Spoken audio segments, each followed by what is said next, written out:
The President of the United States concluding his first 100 days in office and his first State of the Union address with the greatest line in the history of State of the Union addresses. Thank you for your patience. Jeremy, before we get into it, should someone wake Ben up? Benjamin. Wait, I think he's gone. Oh, he's good. Thank God you have life insurance on him. What? Yeah. That was the worst thing I've ever. That was genuinely terrible. Let's begin to get together, guys. Yeah. Yeah. That was the line. We're just going Let's begin to get together. 60 song lyrics now. Well, it's funny that you bring up 60s song lyrics because it was a 1960s boilerplate speech. Yes, Yes, it was. it was. It was a 1930s boilerplate speech Yeah. in a lot of ways. Yeah. It was a And 1330s.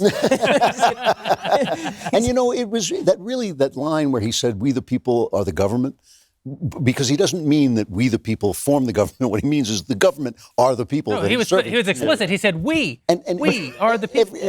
So we're not a distant force. We're you. Yeah, and okay, then if you're me, then shut the up.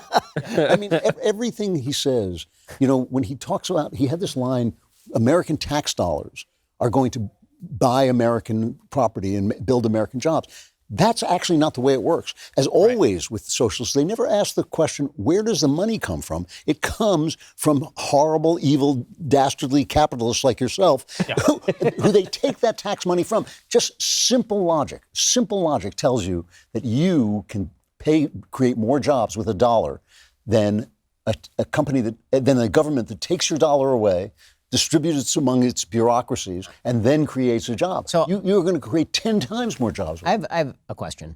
We can focus on the content as much as we want. This guy's not making it 4 years, is he? It doesn't feel like it. He looks absolutely ghastly. Well, he looks awful. He sounds slurring his awful. speech. He That can be seemed slurring his speech. like 4 years. Does that count? Yeah, I mean, I don't know how anyone thinks he's running for re-election. I don't know how you can. I don't know that anyone thinks he's running for re-election. The question is, will he serve out a term? But here's the thing. What the speech makes clear is two things. One, he's not going to make it for re-election. I mean, he's just not. And two, they desperately need this guy. Yeah. They need him so badly. Yeah. Because if you actually just read the text of the speech, what you will see is a litany of spending and regulation and taxation and big government and rethinking of the fundamental relationship between the American people and the government.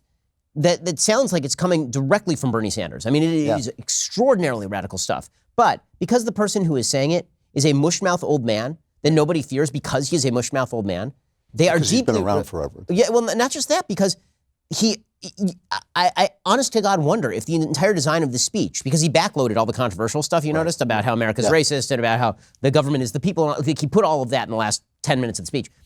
I honest to God wonder whether his strategy here was, I will just bore you into unconsciousness so you don't actually know what I'm saying. And I can go to the left and I can tell them I said all the stuff that I said. And then I can use that as the predicate for all of the things I want to pass. But you went to sleep, right? Wasn't that scary? You fell asleep. That's right. Because that's what it was. I mean, Joe Biden is capable. He could have done what he's done before, which is do a 25-minute speech. Yeah. Right? Do it like he could do that. He could go in there, give a 25-minute speech. Instead, he goes for an hour and a half. It is soporific nonsense.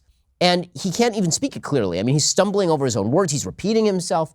And you get to the end, you kind of feel bad for the guy. You're like, this guy is not with it. But then you actually read what he's saying, and he's talking about spending not $10 trillion. He's talking about spending, I'm sure, at least twice that when you add up everything that he's talking about over the course of years. And you're supposed to just be like, well, he's a nice old gentleman. I guess that was okay, and it was good for the country. And I can't wait to see the media reactions.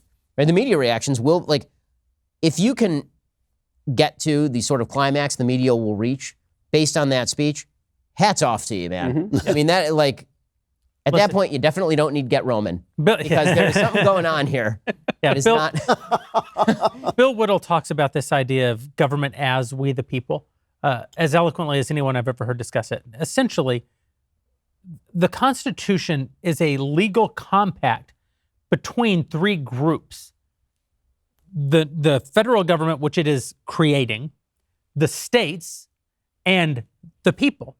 We the people is the people who are consenting to the creation of this federal government.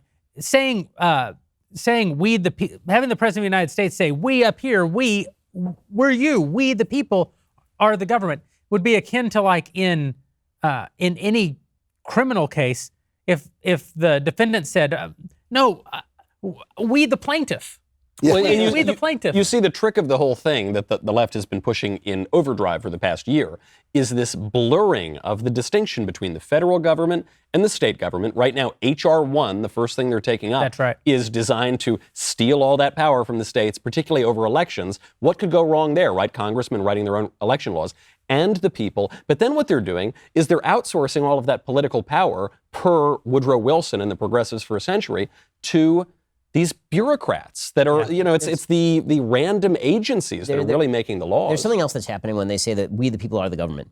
And that is that what our government originally was supposed to be was a limited government designed to protect individual rights. That's what it's in the Declaration of Independence, it's in the Constitution of the United States, the government of enumerated powers.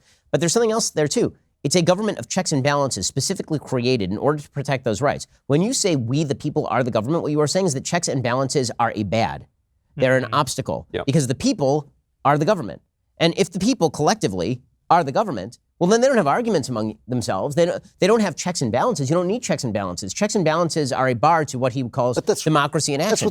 That's what the Democrats have been saying since Wilson. Which is called mob rule. And what's interesting is that it was Lincoln who basically declared that the Declaration was the philosophy behind the Constitution. And it has been the Democrats who have been trying to unwrite that since the Civil War. No, they make the same argument now that Calhoun made. They just make it on a different basis. And the trick, too, is we debate it between small and big government, and that's often where but really the distinction here is limited and unlimited That's government. Right, it's enumerated powers government and government that can do whatever. Joe Biden literally said that we have the power in our hands to cure cancer. He said that in that speech, and everybody's just going to be like, oh, you know what, that's totally fine. Explain to me that. Seriously, I want to know. I want to know who are these evil people standing in the way of us curing cancer? Because if it's adult Joe Biden who's going to cure cancer, why has he been holding back to cure all this time? It seems like that would have been a little bit useful. Is it Dr. Jill? Is it Fauci? Like who? I want to know who in their safe can open up that safe and there's the cure for cancer. If only we just throw a bunch of cash at things, then magically these things get cured. I'll also note that he spent a little bit of time there bashing Big Pharma. He spends the entire beginning of his speech talking about the magic of the vaccines, and we've tranched out these vaccines. Who do you think created the vaccines? Wasn't Joe Biden? Wasn't useless Dr. Fauci? Wasn't the CDC or the FDA?